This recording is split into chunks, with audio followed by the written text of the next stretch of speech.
Let me also take this opportunity to condole with my sister on the loss of her friend. I'm very sorry, especially that in this age and time, that a woman should die giving birth or giving life. It's unfortunate, and I hope that's one of the things that we'll be looking at. Mr. Speaker, let me also take this opportunity to congratulate you. I've not had opportunity to do so for your new role. You are doing very well, and Homa Bay is proud. And thank you. Mr. Speaker, I just want to agree with my sister, the Deputy Speaker, on her sentiments, especially on the issue of the harmful effect of pesticides. And Mr. Speaker, if it weren't for the fact that she's bereaved, I would have taken her on a different target. But today, because she's bereaved and she's a good friend of mine, I'll be kinder to her. But I just want to say, and because of that, I'll limit the things that I'd intended to say earlier. But I just want to say, so that I don't go back and forth on a lot of these issues. But I want to say that for the longest time, we've been very careless in the way we expose our citizens to a lot of hazardous items in this country. From pesticides to the situation now where we are seeing fish dying in Lake Victoria, and could be also from harmful industrial waste, and we don't take that seriously. And Mr. Speaker, it is no wonder that we have a lot of cases of cancer. And it is not just in Kirinyaga. If you actually look at a place like in my constituency, Mr. Speaker, every time you go there, when I have a public gathering, there will always be a person coming to you with a case of cancer. Cervical cancer, breast cancer, the worst actually during campaigns, I think I've shared before the floor, was a woman who the public asked me to support. And because I think the woman didn't think I took the issue seriously, she came and undressed before the public so that I could see how badly it was. And I've never seen such a breast in my life. And the issue of even just access to the basic care when you have cases of cancer like that, yet a lot of them are preventable. When you look at countries like the US and other developed countries, you hear people saying, my mother died very young, my father died very young, how old? At 80. Yet the life expectancy in my constituency until recently was 37 years, Mr. Speaker, in this age and time. And again, as I'm saying, a lot of these things are very preventable. So I want to agree with my sister that we need to amend the law to take into account these harmful effects. But I also want to say that I do not agree that we actually remove the boards, because it's not their fault. If you actually look at some of the things that are being said, there's a problem in the law. But there's also lack of coherent government policy. Because when you actually look at, I know some of us have been a little kind because we are saying the government is in transition, but you hear one person saying this, another saying this. Cabinet has not sat, but we have already approved GMOs. What is the impact of GMOs, for instance, in our own being? It could probably be the same thing. Have we looked at it? So we need to not also be too excited sometimes as government, but also we need to have coherent and very proper policy process so that we move away from roadside declarations when we are dealing with serious issues. Ordinarily, the law should follow the policy. But what we've been doing is the policy is now following the law. So we need to be clear what the government policy is on some of these issues, Mr. Speaker. So, Mr. Speaker, with those few remarks, because I can see my time is up, I wish to support the sentiments and just indicate I'm a passionate protector of plants. I did plant genetic resources, intellectual property rights on plant genetic resources as part of my thesis for my master's at Nairobi University. Thank you, and I support. Of course, with the rider on the issue of removal of the board. Thank you. Thank you, Honorable Millie. Odhiambo, your thoughts are always valuable. Honorable Sabina Chege, nominated MP.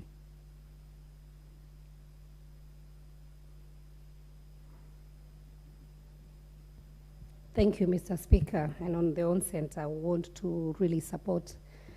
My sister is also condoled with the friend and the family. Mr. Speaker, The Deputy Speaker has been very passionate about this matter, and I want just to register that this matter was brought before my Committee on Health, and I was the Chair of Health. We deliberated on the matter. It was in form of a petition. We involved several stakeholders, Mr. Speaker.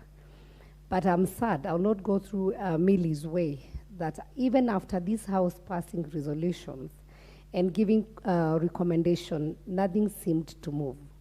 And Mr. Speaker, it is sad that we are the only country that is not selfish of its own citizens.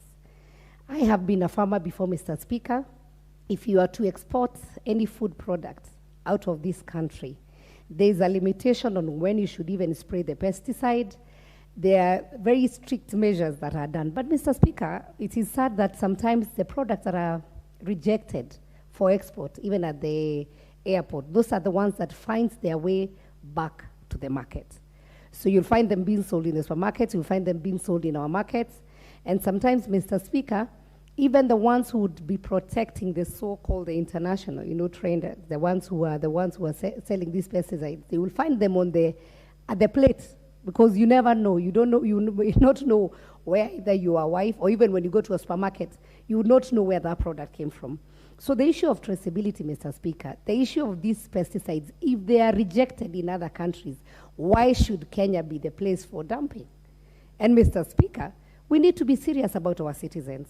It is sad that, Mr. Speaker, we are mourning death of loss of one of our colleague's daughter who was 10 years old, who succumbed to cancer, Mr. Speaker.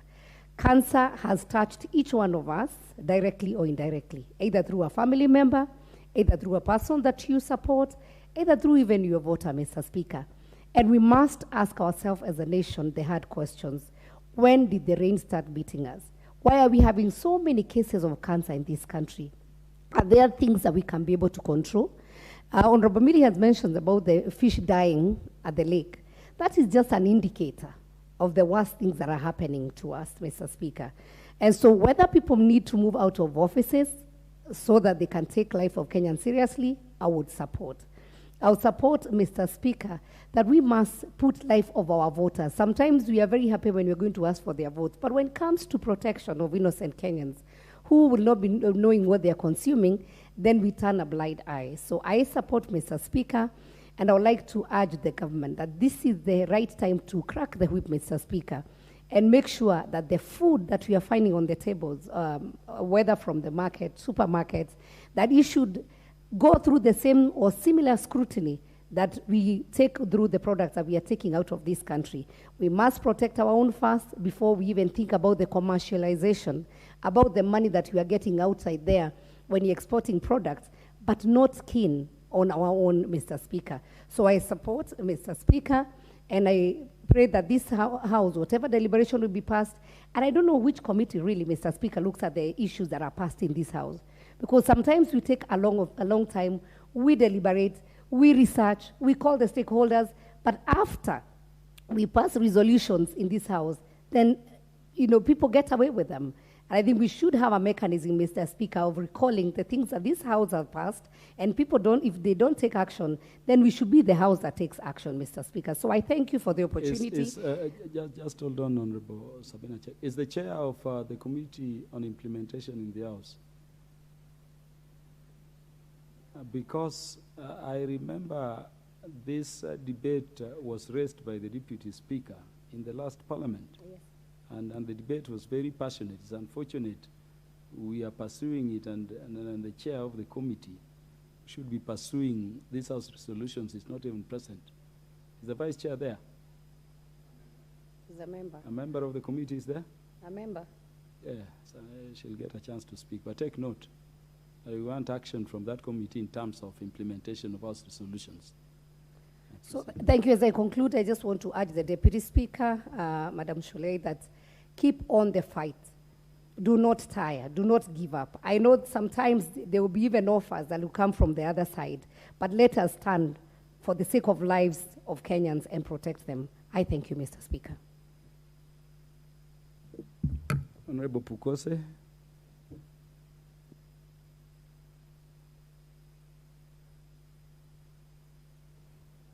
Thank you, Honorable Speaker, for allowing me to support this motion on adjournment by our Honorable Deputy Speaker, Madam Paul Cholet, that first I want to congratulate her for the passion that she's followed this matter, despite the fact that it has not been, she's not been able to move far.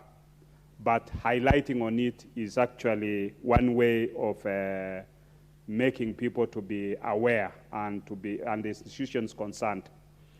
Honorable Speaker, why haven't we moved? Because when you look at the impact of pesticides, you look at even herbicides, like paraquat, herbicides that are glyphosate, that are completely harmful. If you take a sip of paraquat, it will kill a human being.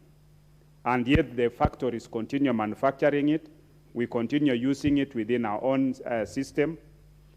One of our biggest problems, which we must be able to accept as a country, is that we are weak on legislation. There is no law on food safety in this country. And the Committee on Agriculture, I think, was trying to look at the law on food safety, and they have not even brought it into this floor.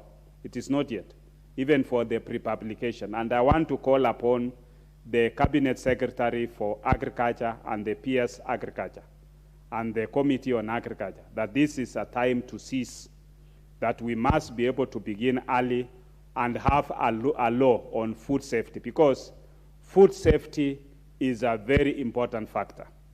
Honorable Speaker, occasionally, most of us who go to Western Kenya, you drive all the way to Sokomchinga at the border of Nyandarua and here, and you look at the lorries carrying cabbages and sukuma wiki. That is not the way to transport food. And that food will end up in Nairobi, it will end up in your supermarket, and it will end up in your table, and you'll eat. That is not a hygienic food. We did not have proper packaging of food even in this country. We do not have even proper transportation. How do we transport even cabbages, leave alone anything else, even cabbages, right from where they have been done up to here. And even those cabbages, as you bring them from the farm, have we washed them to make sure that the chemicals have been washed off? Because when you spray these chemicals on the land, to spray the cabbages, or to spray the sukuma wiki, or to spray even fruits in the farm, what happens is the contents that are going to remain on the food before it reaches the market, we do not have a mechanism to ensure that this food that is reaching the market is safe for human consumption. Because there must be a mechanism to ensure that even by the time it is going to the supermarket, it has been washed to a certain level that it is safe for consumption. We'll pick it even fruits, which you go buy in the supermarket. They've been sprayed with the chemicals, both herbicides and pesticides. You go into the supermarket, you buy them, you even start chewing it in the car or on your way to your home. And that is how many people are going to get cancers. That is how many people are going to get other conditions, whether neurotoxic, whether hormonal diseases, whether genetic diseases. That's how we are going to transmit. So for me, I think where we need to begin as a country is to have a food safety law.